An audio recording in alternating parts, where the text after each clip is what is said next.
Adventos Crísticos, Adolfo Marques dos Santos, capítulo 90, A Bonança. O Criador dá às criaturas a liberdade e aguarda que, por esforço, busquem conhecimentos transcendentes e adquiram a libertação. Mas esta, por ser o mais alto nível de consciência que propicia a ascensão ao encarnado, só é alcançada após o rompimento das amarras que impedem o deslanchar da força superior. Portanto, sem o conhecimento ascensional transcendente, não há libertação. Em verdade, a bonança sintetiza a proposta dos adventos crísticos, observando que alcançá-la é sentir o Cristo Pai que se revela em cosmicidade. Do homem que sente o Cristo emana a bonança em sutilíssima frequência, produzindo efeitos crísticos em outrem através das filigranas do Espírito, independentemente de tempo e espaço. O que emana do homem crístico vai impregnando a atmosfera de fraternidade, solidariedade, compreensão, sem separatividade. Porquanto não faz distinção entre as criaturas, o que lhe permite viver pacificamente dentro de padrões superiores, ensinados e vividos pelos bem-aventurados. O advento do Cristo, sem imposições, dogmas, rituais, adereços, inibições, isolamentos, paramentos, penitências, flagelos, jejuns, abstinências nem polêmicas infundadas, propõe-se a levar o homem às raias do Supremo Ser, buscando o conhecimento que transcende a forma e o faz sentir as correspondentes energéticas da fonte da vida universal. Uma vez que a meta primordial deste advento é levar a criatura a sentir o seu Criador, o bom senso nos leva a repetir para gravar na consciência que Cristo é um estado permanente de amor universal. Por conseguinte, alcançar a bonança é sentir a cosmicidade do Cristo pelas vias do coração, o que só é possível ao simples por natureza. Bem-aventurada a humildade do simples, que é, por constituição espiritual, o lampadário que norteia o nobre de essência, mas também é sabido que a empáfia designa ou configura a presença viva do pomposo e o apanágio do infiel, segundo as Sagradas Fileiras. Aos predestinados detentores da proposta crística, cabe maior cota de responsabilidade na sustentação do proposto, considerando-se que a quem mais é dado, mais é cobrado.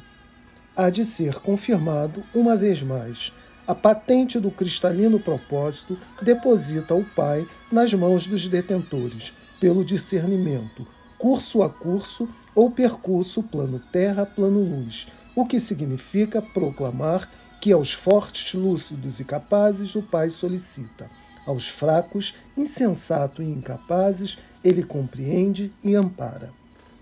As Sagradas Fileiras afirmam e confirmam que uma sociedade não se estrutura, ou melhor, não se consolida, se a alicerçá-la não estiverem a ética condutora, a moral dignificante, a compreensão desobstruidora, a fraternidade progressiva e a solidariedade consoladora. Assim, se constrói o fiel, exemplificando o Pai na caridade que não ofende, na solidariedade que cura e na compreensão que traduz bonança. Percebe-se que a bonança é para ser sentida individualmente, por esforço e méritos próprios, por aqueles que conseguirem harmonizar os seus sentidos, vivendo de maneira disciplinada, comungando com a veracidade crítica, perseverantes por conhecer a lei do Pai, veementes por convicção, apoiando-se na lógica e coerente nas atitudes e santificadas ações, sendo imprescindível a boa vontade. Em sendo a bonança fundamentada na lógica e despida dos benefícios de ocasião, não podendo ser alcançada sem esforço pessoal, já que precisa ser direcionada por ações puras e respaldada no propósito interior. Não depende de crença. Para alcançá-la, é indispensável a boa vontade direcionada à ordenação dos valores espirituais alicerçados na fraternidade, na solidariedade e na compreensão, dentro de princípios éticos morais. A bonança, por não ser trazida ao homem em forma de benesses celestiais e não estar vinculadas a crenças ou manifestações de fé sem fidelidade às leis de Deus, somente é alcançada por ressonância, que, por sua vez, depende da natureza íntima do ser, de sua afetividade misericordiosa, da capacidade inata de interiorizar ações dignificantes, consciente da ligação interplanos. Por conseguinte, não se alcança a bonança enquanto se estiver no estágio da astúcia, da má-fé, das ações inconsequentes, da inoperância para com a busca do conhecimento libertador. A bonança será alcançada com mais profundidade pelo espírito não separatista, cujo magnetismo emanado, em função de sua idiosincrasia, é naturalmente aglutinador de consciências. A bonança é um estado permanente de vibração do Cristo-amor, em que todos estão embebidos na sua essência e refulgência de sua aura, mas que somente os convictos conseguem conscientemente alimentar a ligação vibratória com ele, pois é imprescindível que o propósito de quem pretende alcançá-lo seja benfazejo. Por assim ser, não é suficiente sentir o Cristo bonança, mas sim alimentar em si tal sentimento e irradiar na ambiência onde estiver atuando vibração de amor. Para efeito didático e por necessidade de um referencial, admitamos que a bonança possa ser representada pelo Cristo Pai, em razão de ele, o Cristo bonança, pairar ou ser presença eterna no todo. A nossa expectativa é a de nos sintonizarmos com o Cristo amor. Uma vez que os sentidos sensórios não atingem plenamente a frequência do Cristo ou não alcançam o estado vibratório do amor universal, mergulhemos para dentro de nós mesmos e, no mais absoluto silêncio, estaremos ouvindo, através dos sentidos metafísicos, a melodia que ele é. Nesse vazio dos sentidos, onde o espaço e o tempo se contraem a um ponto e a um instante, comecemos a vislumbrar a luz do Cristo ou fagulha divina em nós existentes. Tal percepção nos ligará ao Cristo planetário, que ligado é à divindade absoluta, Deus. Dessa centelha, que é o nosso eu, surgirá o incêndio, profusão de luzes do nosso interior, o que nos conduzirá a propagarmos a palavra da renovação cristã com veemência, com convicção, sem bloqueios psicológicos. Alcançar a bonança é, portanto, ouvir sem ouvir a voz do Cristo. É ver sem ver a sua luz. Para tal, coloquemos em ordem os nossos valores espirituais que formam as concorrentes, que têm como resultante a nossa força superior.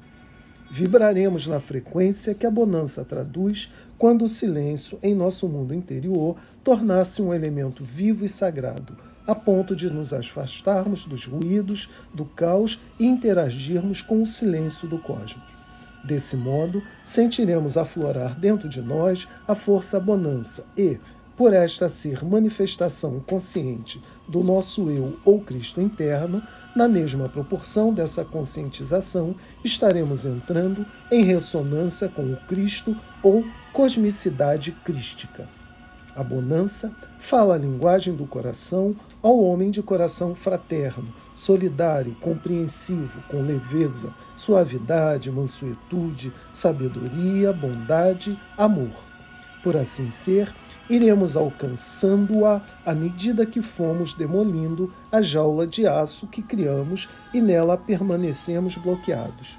Ficamos tão acanhadamente enrustidos em nossa diminuta área de atuação que não damos impulso à nossa força superior para o alto, para o eterno, para Deus. Falemos então com a entonação da alma convicta, com a veemência da alma liberta, com a doçura da alma que sente a eternidade, e a nossa voz estará despertando consciências e integrando-as à consciência do Eterno Pai. Assim, a bonança foi por nós alcançada. O Nazareno Mestre, por ter sido por nós conhecido na forma, é o sublime referencial que nos ligará à substância do Cristo. E essa ligação é feita pelo ímpeto que nasce do calor de nossa fé, de nossa convicção, de nossa conscientização de que o divino também existe dentro de nós, criaturas de Deus, podendo ser acionado pelas vias do coração. Determina a lei do Criador que o efeito acompanha a causa. Em assim sendo, aproveitemos o supremo momento que a bonança expressa e sejamos a causa primeira a acessar o imponderável, aguçando nos seres humanos o Cristo amor que em todos nós é, uma fagulha de Deus em toda a sua criação. O intelecto, embora importante para o nosso entendimento através dos sentidos, discute, polemiza, calcula. Mas para alcançarmos a bonança, vamos calar o intelecto a fim de que o coração possa falar. Para estimular o nosso coração, liguemo-nos emocionalmente ao Nazareno Mestre, emanação de todas as verdades, e o seu sentimento nos conduzirá ao êxtase divino, acendendo em nosso peito um clarão da chama crística. Evidentemente, é compromisso dos mais lúcidos, dos mais evoluídos, dos mais experientes de Deus conduzirem os de menor patrimônio espiritual na elucidação para sua libertação, pois não é lógico, diante da lei da evolução, alguém alcançar a bonança quando ainda ignora a finalidade de sua própria existência. Por conseguinte, por falta de ressonância com a verdade libertadora, não alcançarão a bonança aqueles que formam os rebanhos seguidores das religiões, em muitos casos adornados com parâmetros externos, mas sem mudanças no mundo interior, no mundo interno, permanecendo com pensamentos e atitudes incompatíveis para quem pretende tornar-se um religioso. Quem ainda não começou a sua grande luta, a sua grande guerra, que é adquirir a paz interior através do conhecimento transcendente, por certo está fortemente preso nos emaranhados das lutas pelos objetos. Quem ainda estagia no plano das disputas pelo poder e, para tal, fazendo uso das armas da mentira, da astúcia, da calúnia, da maledicência, etc., sem dúvida não alcançará a bonança. Quem pretende sentir o Cristo bonança deve promover uma convivência psíquica acima dos limites em que o homem afivela máscaras coloridas em seu rosto para disfarçar os próprios fracassos e permanece alimentando em seu íntimos as guerras surdas. A crítica proposta adventista, por não prometer nenhum paraíso externo em algum ponto do universo, procura esclarecer de forma que o homem compreenda a máxima do sublime pedagogo. O reino de Deus está dentro de vós. Inquestionavelmente, em sendo o reino de Deus um estado em que o homem encontra-se harmonizado com a divindade em si, a frequência do irritadíssimo, disso, pessimista, colérico, temperamental, triste, melancólico, não alcança o diapasão da bonança.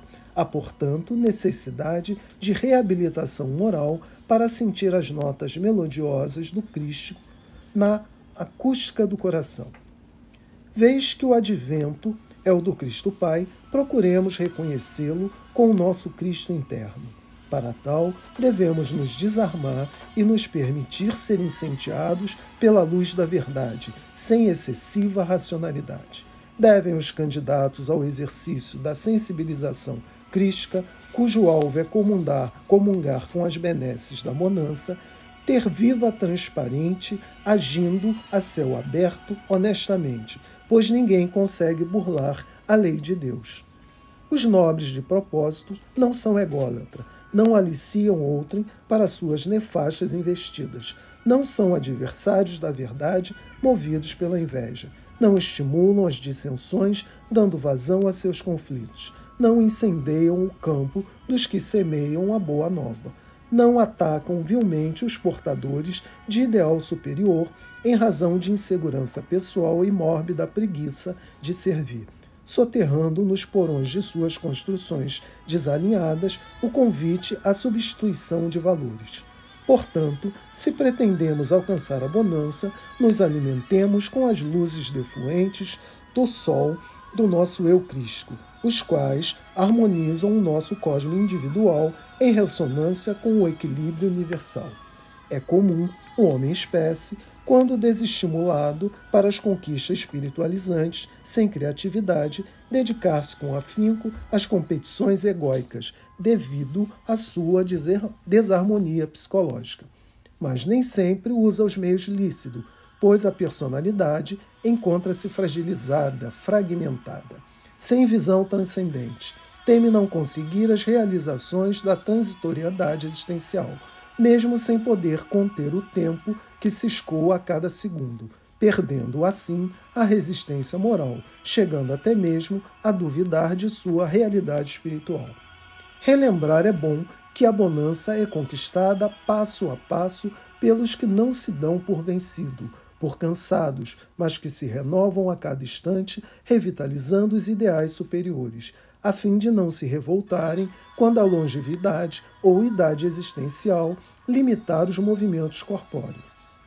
Enquanto o homem não for honesto para com o homem, não o será para com Deus. Consequentemente, não alcançará a bonança. Agostinho, em nome das Sagradas Fileiras, escreveu: em se falando da bonança, tal qual a sentimos agora, sobrancelha e altaneira, fundamentada na lógica e despida dos benefícios de ocasião, direcionado pelas ações puras e respaldadas no propósito interior, tangida pela consciência de ser, saber, querer e, sobretudo, fazer por merecer, no sentido de alcançá-la em seu concretíssimo curso ou direcionamento, repetindo: se a bonança é o lema sob o qual havemos de nos deter, então que a percebamos primeiramente com os sentidos para que, uma vez plenos de percepção, possamos interiorizá-la e, por fim, receber-lhe as benesses, segundo o nosso propósito empreendedor. Observemos de pronto a grafia da palavra bonança, o que ela nos inspira. Será tranquilidade após a tormenta? Ou será fé na mais perfeita, quiçá concreta fidelidade? Será possível que ela nos proponha fraternidade, embasada na solidária compreensão do dever ou tarefa a cumprir, sob o prisma do norteamento, direção consciente? Ou será, mais precisamente, que ela se nos fala a paz do fio tênue da veracidade, retomada, reencontrada após os labirintos do celeiro, onde se fez perdida uma pérola? Então, passemos nessa auspiciosa hora a confirmação do que se propõe a cabala sétima do termo bonança. B. Boa vontade direcionada ou beatitude lógica. O. Ordenação dos valores espirituais, fraternidade, solidariedade, apoiada na ética moral. N. Natureza íntima do ser norteada, idiosincrasia arbitrada na livre escolha. A. Afetividade misericordiosa e despida de soluções convenientes. N. Natividade compreendida como dádiva na execução das ações plano a plano. C. Cedilha. Cânones vigentes, não obliterados, mas perfeitamente adaptados ao que a bonança traduz. A. Almejar sempre a atitude verídica, cuja sequência ou consequência efetiva o propósito incrustado no âmago do terreno ser. Se o vigir da suprema lei independe do fato aparente ou de demonstração, então apoiemo-nos nela, a lei, desbravando este mesmo âmago, incógnito, por certo, aos olhos dos homens espécies, mas concretamente visível aos olhos do Pai. Não temamos, sejamos lógicos, transparentes, verídicos, para que o melhor em nós se faça a bonança, em seu sutilíssimo alcance. Se a chamada percepção almada, plano a plano, não flui nesta hora como dantes, tenhamos a coragem dos fortes, lembrando que somente a eles o Pai solicita. Sejamos todos fortes neste especialíssimo ato contrito, sem mágoas, temores, rancores e anseios menores de verso e reverso de uma falsa medalha. Sejamos incontinente pela luz do Cristo. Fim do capítulo 90 e do livro Adventos Cristos. de Adolfo Marques dos Santos.